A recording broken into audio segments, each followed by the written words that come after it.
Welcome to episode 609 of Salsidoparanormal. I'm your host, James Salsido, and tonight I am talking about haunted places in the U.S. As always, you can find all episodes of the show, along with links to social media and other ways to contact me, at the podcast page, and that is salsidoparanormal.podbean.com. That's SALSIDO paranormal.podbean.com.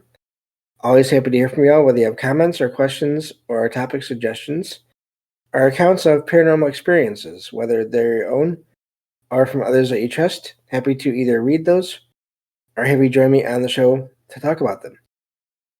And thank you all for listening, whether you are here for the live streams on Discord, or if you listen to the podcast or YouTube feeds, or on the Troubled Minds Radio Network, KUAP, Digital Broadcasting.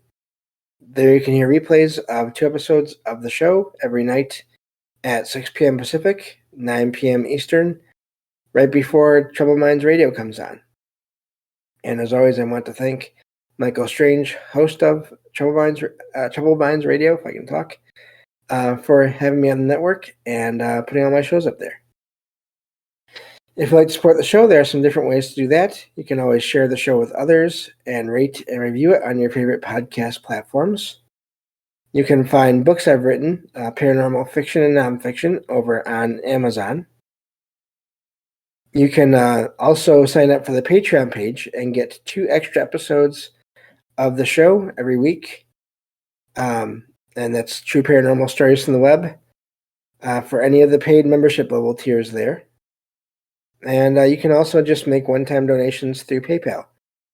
Support is never expected, but always appreciated, as there are expenses in making these shows, from equipment to research materials to travel expenses in some cases. So I think that takes care of all of that. We are still in Arkansas, moving on through those locations I have set aside for that. Again, this series is just a handful here and there of places that are said to be haunted in each of the states in the U.S. We will get to other parts of the world eventually, but it's still going to take a while to get through all the states in the U.S. And then I might need a break after doing all those too for a little bit, do something else for a little while. We will see, but that's still a ways off. And so I just I find articles that talk about these places, and I sort of just read them, bits and pieces of them, and share them with you all in the episode description when the show is out. And you all can check out those articles for yourselves. Please do check those out. But also, if you are interested in a place and you think you want to go there, please check out the current status of that place as to whether or not that is an option as far as legally, because it's not good to trespass for any number of reasons, safety and respect and just all these different things. So yeah, that's the sort of how this works, how these shows work, and I can get into it now. We are on, let me double check on this here. We are still in Arkansas, and this is the next location is the King Opera House. And it is a historic venue haunted by the ghost of a murdered actor, according to this article here. Let me see here. I don't see I must have accidentally deleted the website here. But I know I have it, so it's I will include it in the episode description because I don't see it here on my list or my document. I must have accidentally deleted that one. But this article says that this theater is located on Main Street. I was reading ahead too much. And it's in the heart of Van Buren's historic district. And it's known as King's Opera House. It's been entertaining, says the local community, for over 140 years as of whenever this article came out. It says that stories of the paranormal have lasted nearly as long, with reports going back to the early 1900s. It was built in 1880 during the height of the Victorian era, it says. And it welcomed many notable performers, such as Jenny Lind, who is the Swedish Nightingale, according to the article here, William Jennings Bryan, and Arkansas's own Bob Burns. Yeah. It says that from the mid 1890s through to the early 1930s, the King Opera House often put on weekly runs of vaudeville shows, and one was a show that had Charles Tolson as the lead, and apparently it's Tolson's spirit that is still said to be there to this day, moving around the location. The last location, basically, where he was live, and the last location of his the location of his last performance. There we go. Words are hard. It says here the next section is about the murder. Charles Tolson was a talented young actor and the owner of the Tolson Stock Company, which apparently I was thinking of trade, like marketing and finance and all that, but I'm guessing that's maybe before all that started. I don't know. But it was actually a traveling acting troupe that had been performing their vaudeville act at the King Opera House for a week at the end of September in 1903. Tolson apparently had fans, including one girl that was named Allie Parchman, who had dreams of leaving the small town behind, basically, and saw Tolson as her ticket to get out of there, basically. Says that he was due to leave with his troupe from the train depot near there on October 4th, 1903. Says that Allie's father, Dr. Parchman, received word from a local salesman that Allie would be at the depot with Tolson at 7:45, and their plan was to just leave, to elope. And of course, Parchman, who had been waiting inside the depot waiting room, the doctor caught sight of Tolson, actually, and called them out. And so basically said he wanted to see Tolson. And as soon as Tolson turned around, Dr. Parchman fired his first shot from his revolver. He missed Tolson, who actually had started to run from the gunfire. But there was he got off another shot with his revolver. This time, he struck Tolson's back just above his hip, which hit him with enough force that it turned him around to face Parchman. And then Parchman fired one last shot. It says it hit a pocket watch, but the bullet's force knocked him to the ground. So this is going in detail here about, I don't know how much this has been verified, but Tolson was critically injured and was put on the arriving train to Fort Smith, where he was admitted to a hospital. And that's where he passed away the next day. It doesn't say here in the article that Allie was actually there at the station. Some people, it says that the next section here is conspiracy. Some people believe that Allie had actually fallen in love with Tolson, and she did have intentions of leaving with him. But then says the truth is a little blurry, so just not enough details, I guess. Says that Allie may have had intentions of leaving the town and her oppressive father, and as according to the article here, says that there were notes found in her purse relaying the fact, or that saying as much, basically. But it says that she wasn't at the station, so that's what I was wondering, when Tulson was shot, and Tulson was also a happily married man. He was actually married to a lady that was part of his acting troupe. So it says, goes into more of this. It says that the local salesman that was said to have relayed the information about the elopement actually had actually wanted Ellie for himself, supposedly, and basically wanted the whole thing to happen just sort of as revenge of some kind, or for other reasons that they don't really talk about here. I'm not sure, but they didn't even say revenge, so I'm not sure what they're hinting at there. But anyway, goes to the hauntings now, which is sort of what I wanted to get to, of course. It says the only known picture of Charles Tulson, who is also known as the Phantom of the King Opera House. Oh, I'm sorry, there's a picture of it in the article there, so you'll see that. He's believed to be the main spirit attached to the King Opera House, which is the last place that he performed at before he was basically killed, even though he didn't die right away.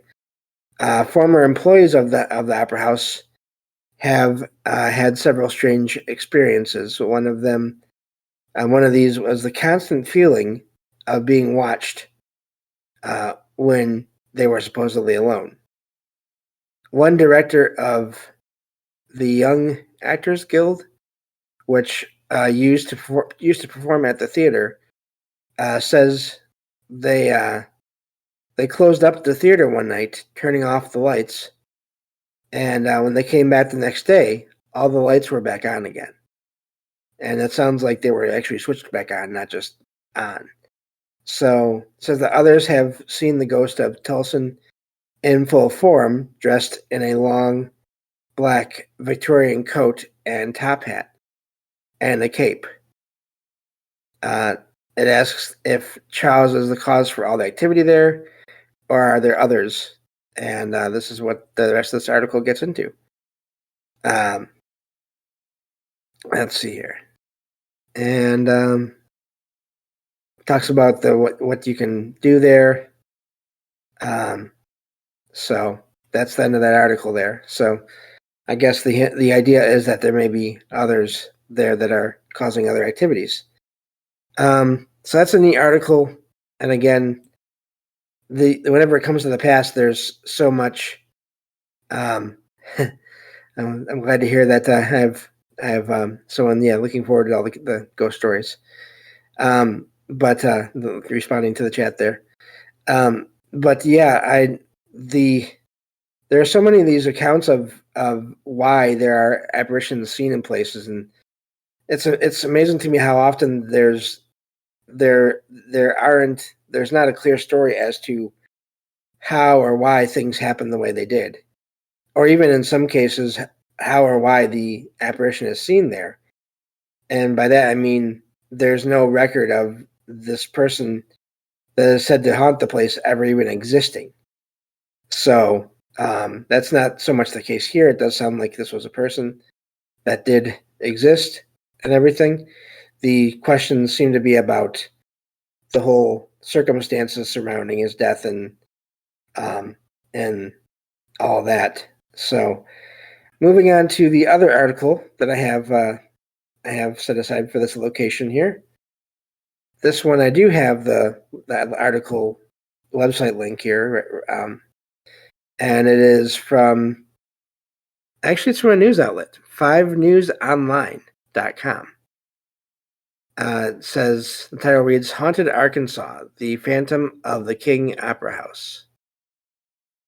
And says that there's a story of heartbreak from the local past there has turned into a ghost story surrounding Van Buren's King Opera House. and that first opened again, as it said, in the late 19th century, 1880, I believe it was. So let's see here. It's it was in the peak of the Victorian era when it opened. It's during the time it says that the Opera House got its basically lore and legends about paranormal activity there. And this article now, this one does say it's a legend. So I'm wondering if it's actually this person. It does seem like another article mentioned sightings of this person. So again, it's probable that this was a person. It's just that the details of what happened and how it happened may be in dispute. It says the legend goes that there is a young actor who was part of a theater troupe, was performing at the Opera House. And while he was in the area, he fell in love with the young daughter of the town doctor. Now, this is saying things a little bit differently. And notice here, you'll get that a lot with a lot of these accounts of who the ghost is, especially from decades or hundreds of years ago, and the actual story behind what happened to them to cause them to die and all those things. It says it was a relationship that the young girl's father did not approve of or would not approve of. It says that the two planned to run away together and went to the train station in hopes of fleeing the town. But the town doctor, and that when he learned about this, he became furious, and he ran off and to the train station, where it said he killed this young actor. Now, this article says he used a whip to kill him. The other article talked about an actual gun being used. So again, you have these different stories or accounts of what actually happened. Today, it says the tale has emerged into a legend that surrounds this opera house. It says many former directors of the location say that the ghost of this young man wandered back to the theater, which is where he still is today. And now it's odd to me that they keep saying this young actor. They don't use his name, so I wonder what that's about. It says that several former employees who have worked there, they say that when they're alone, they feel like they're not, like there's someone else in the room with them. So that is common anyway. One former director, it says with the Young Actors Guild, who worked there in the past, he would turn off the lights at night when they closed down, and the next day they'd come back and find that the lights were back on again. So let's see here.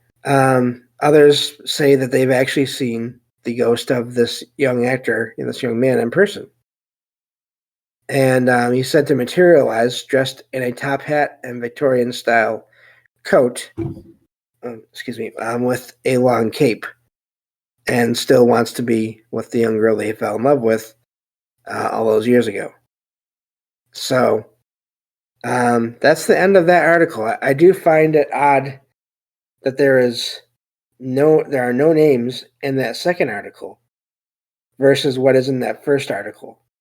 You'll get to check out both of those when I post the episode with the episode description and everything. The links will be there, and they'll always have pictures and everything and all that. So pictures of the location and all those things. So plus other links to other articles, which is I think great if you're into reading all these articles all the time. I don't have the time or the patience to do that so much, but they're there for anyone that wants to read them. So yeah, these kinds of legends, it's really amazing the way all this happens, and these accounts change, are different from one source to another. And this is by far not the only time I've ever noticed that before with an account of the origin of a apparition that is seen in a place or activity that is experienced in a place. Sometimes you'll even hear that you'll have a story that is told about someone, even though an apparition of a solid person is never even seen. It's more just objects being manipulated, lights turning on or off, or doors opening or closing, any of those things. And sometimes people do say that they get a feeling that it is this one specific person, this one person that they know from the past. And I don't doubt that can happen. I definitely think that's something that people can pick up on, and or these entities can sort of send to people, and or both. But other times you get just reports of odd object manipulation, and there is no clear indication of who it is. But then people want there to be a story behind it, a reason for it, which makes sense in a way. And they'll start digging into the past of a location and come to a conclusion that it must be this person that lived here or died here or worked here, whatever it may be. So I'm not going to get into any more articles this episode here, just because, again, running out of time for this episode. But yeah, so those kinds of situations where the articles don't always agree, I think it just makes me wonder what's going on there. Why? What is the cause for that? And so yeah, that's all I had for that. I'll be doing another episode of this next. This haunted places in the U.S. Please be sure to check out the entire collection of all the episodes of the show and the podcast page, or any major podcast app that you can access. There's over 600 episodes of the main show now. And I would definitely recommend starting from the most recent and go back that way. But that's just me. Excuse me. Also, on a lot of those episodes, you'll find that, or maybe not a lot of them total, but some of them you'll find I have guests that come on the show with me. And some of them have their own projects they've been working on, or they've worked on. So please check out those links in every episode description. And also the links that I include in every episode still to this day, because they're for friends of the show that help in their own ways. And yeah, it's very important to me that they all get the credit they deserve for helping me make the show as what it is. And also, please don't forget to listen to the Troubled Minds Radio Network, KUAP, Digital Broadcasting. Again, you can listen to that all day, 24/7, and there'll be shows on there all day. And there are the scheduled shows at night, but throughout the day you'll hear various shows from myself and others in the network. Some of them are having guests on my show, and all great material there. So I definitely suggest checking all that out. Hopefully everyone is enjoying all the new format, sort of the new arrangement of the episodes, with the book reviews starting the week off, and then these haunted places episodes in the middle of the week, and then the true paranormal stories from the web at the end of the week. I'm finding it's working out for me as far as setting it all up, and so yeah, it's amazing to be able to do this many episodes of the show. And hopefully you all enjoy them. And if you'd like to be on the show with me, talk about any topic of the paranormal, please let me know. And if we can arrange it, we will do that. I'd be happy to do another sort of a panel show at some point. Just scheduling is the most difficult part, but once we get that taken care of, I mean, finding a topic won't be hard. And happy to talk with everyone that likes to talk about these things. So thank you all for listening, and I will talk to you all in the next episode of Salsidoparanormal. Take care.